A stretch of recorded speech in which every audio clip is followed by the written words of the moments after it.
দীর্ঘদিন ধরে চিকিৎসা সংকটে থাকা দেশের একমাত্র প্রবাল দ্বীপ সেন্ট মার্টিন এবার চালু হয়েছে ২০ শয্যার একটি হাসপাতাল। স্বাস্থ্যসেবার নতুন সম্ভাবনা দেখছেন স্থানীয়রা, তবে এখনও রয়েছে নানা সংশয়। স্বাস্থ্যসেবা নিশ্চিতে স্থায়ী ডাক্তারদের পোস্টিং, প্রয়োজনীয় সরঞ্জাম এবং একটি ওয়াটার অ্যাম্বুলেন্সের দাবি জানিয়েছে দ্বীপবাসী।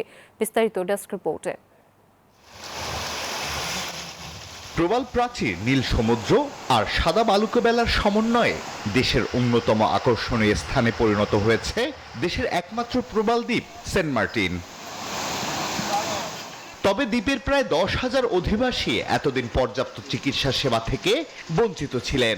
অবশেষে স্বাস্থ্যসেবা নিশ্চিতে 20 শয্যা বিশিষ্ট একটি হাসপাতাল চালুর মাধ্যমে দ্বীপবাসীর দীর্ঘ প্রতীক্ষার অবসান ঘটল। 1 ডিসেম্বর থেকে চট্টগ্রাম মা ও শিশু হাসপাতালের পরিচালনায় মোট 13 সদস্য বিশিষ্ট একটি টিম এই হাসপাতাল পরিচালনা করছেন। আমেরিকান ASTM স্ট্যান্ডার্ডে তৈরি আধুনিক যুগের আধুনিক pipe, RFL easy pipe and fittings. দ্বীপের বাসিন্দারা আপাতত খুশি হলেও এখনো সংশয় কাটেনি। পর্যটন মৌসুম শেষ হলেই চলে যায় চিকিৎসক টিম, শূন্য থাকে হাসপাতাল। সবচেয়ে বেশি ভোগান্তিতে পড়তে হয় গর্ভবতী নারী ও বয়স্কদের। সিজন যে 2 মাস, এই 2 মাস না থেকে তারা যদি সারা বছর থাকে এই 12 জন টিম, তাহলে দ্বীপবাসীর চিকিৎসা বঞ্চিত হবে না।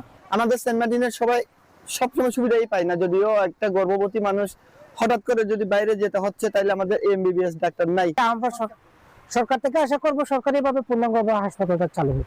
নানা সংকটের কথা জানিয়ে মেডিকেল অফিসার বলেন সেবাদানের চেষ্টা চালিয়ে যাচ্ছেন তারা।